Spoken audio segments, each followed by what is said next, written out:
अस्सलाम वालेकुम। Learn Chinese online में खुश आमदीद। मैं हूं नासिर अली। हमारा आज का लेसन नंबर 4 है। इंतहाई आसान स्ट्रोक है। पिछले 3 लेसन में भी आपने देखे थे, बहुत ही आसान थे और इंतहाई आसान तरीके से आप लोगों को मैंने बताए थे। तो हमारा आज का लेसन 4 है। तो चलें शुरू करते हैं हमारा आज का लेसन नंबर 4। तो हमारा पहला स्ट्रोक है वो है ला। तो ये ला बेसिकली किसी भी जुमले के मुकम्मल होने के एंड पे लगाया जाता है। ये सम टाइम फेल माजी में भी इस्तेमाल होता है, यानी कि पास्ट में भी इस्तेमाल किया जा सकता है। तो ये इस तरह लिखते हैं। ये आज के हमारे तीनों स्ट्रोक ही इसी से रिलेटेड होंगे, इसी शेप से। तो इसको गौर से देखिएगा। तो ये इसको हम कंप्लीट एक्शन भी कह सकते हैं। तो हमारा जो पहला स्ट्रोक है वो है ला। तो इसकी एग्जांपल कुछ इस तरह होगी, जैसा कि ये दोनों स्ट्रोक हमने पिछले लेसन में पढ़े हैं। तो ये आप आसानी से पढ़ सकते हैं, बल्कि इनको रीड कर सकते हैं कि ये क्या लिखा हुआ है। ये आप लोग बताएं क्या लिखा हुआ है, फिर मैं बताऊंगा। तो हाँ, ये बिल्कुल थाय ताला मीन्स टू बिग। ये हमने पिछले लेसन में थाय भी पढ़ा था, ता भी पढ़ा था। थाय मीन्स टू मच के लिए इस्तेमाल होता है, ता मीन्स बिग, और ला ये कंप्लीट एक्शन हो गया। थाय ताला मीन्स टू बिग। और इसकी और एग्जांपल ये देखें, वाह चिरला। वाह मीन्स आई, चिर खाना खाना, और ला यानी कि कंप्लीट कर लिया हमने ये एक्शन। आई एट, भाई मैंने खाना खा लिया है। और उसके बाद इसकी दूसरी एग्जांपल है थाई हावला मीन्स ग्रेट। थाई हावला मीन्स ग्रेट। थाई ज़्यादा और हाव अच्छे को कहते हैं। थाई हावला ग्रेट। तो इसको इस तरह लिखना भी बहुत आसान है, ये देखें। हाँ, तो उम्मीद है आपको ला की समझ लग गई होगी जी। तो हमारा आज का दूसरा लफ्ज़ है या दूसरा स्ट्रोक है वो है जी। तो जी का मतलब बेसिकली चाइल्ड सन होता है, और इसको हम सुफिक्स के तौर पर भी इस्तेमाल करते हैं, यानी कि जिसे हम उर्दू में लाहिका कहते हैं। साहब का लाहिका मीन्स पहला लफ्ज़ और दूसरा लफ्ज़, इसके इस तौर पे भी हम इसे इस्तेमाल कर सकते हैं। तो इसकी एग्जांपल कुछ इस तरह है कि अर्ज सन और इज़ चेयर। तो सुफिक्स प्लस जी करके हम इसको एक पूरा वर्ड, एक लफ्ज़ बना सकते हैं। तो मतलब इज़ के साथ हमने इसको लगाया तो ये चेयर बन गया है, और अर्ज के साथ इसको हमने लगाया तो सन बन गया। यानी कि इसको किसी भी लफ्ज़ के साथ लगाकर एक और लफ्ज़ बनाया जा सकता है।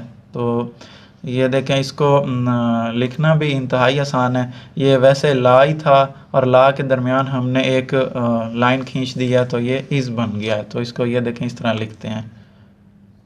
ये देखें, इंतहाई आसान है। ये बस ला पहले लिखकर उसके दरमियान में लाइन खींच देनी है। तो ये हमारा आज का दूसरा स्ट्रोक था इज़। उम्मीद है इसकी भी आपको समझ लग गई होगी जी। तो हमारा तीसरा और आखिरी स्ट्रोक है आज के लेक्चर का, जी। इसको भी हम जी कहते हैं। वो पीछे ला में हम जब ने लाइन सीधी लगाई तो वो जी बन गया, और इसमें वही जी, और इसके ऊपर एक ये देखें रूफ टाइप बन गई है। ये देखें, ये रूफ टाइप बन गई है। तो ये भी हमारा जी हो गया।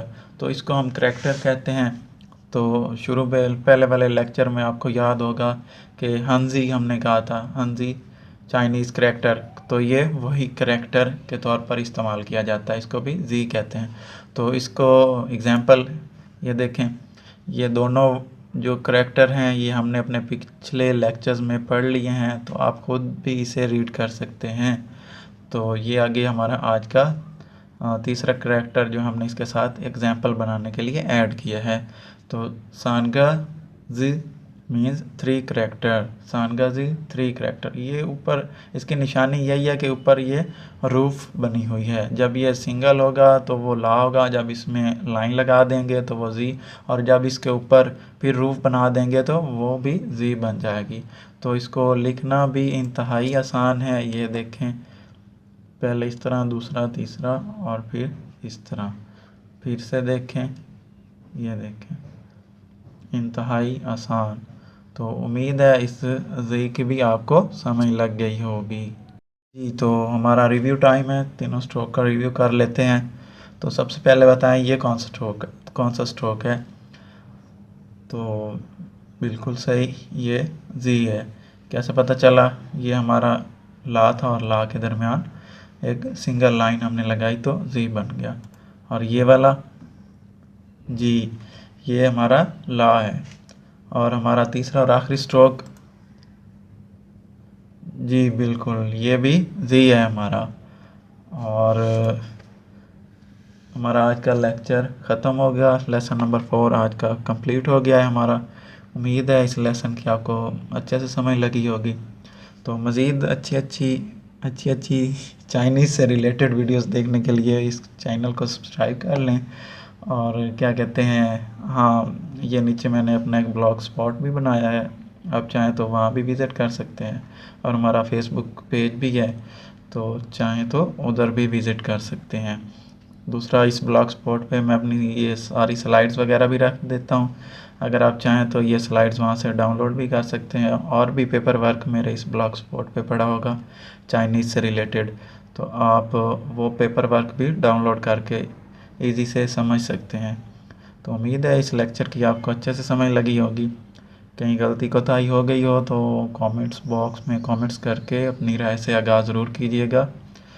अगले लेक्चर तक दीजिए इजाज़त। अल्लाह हाफिज़।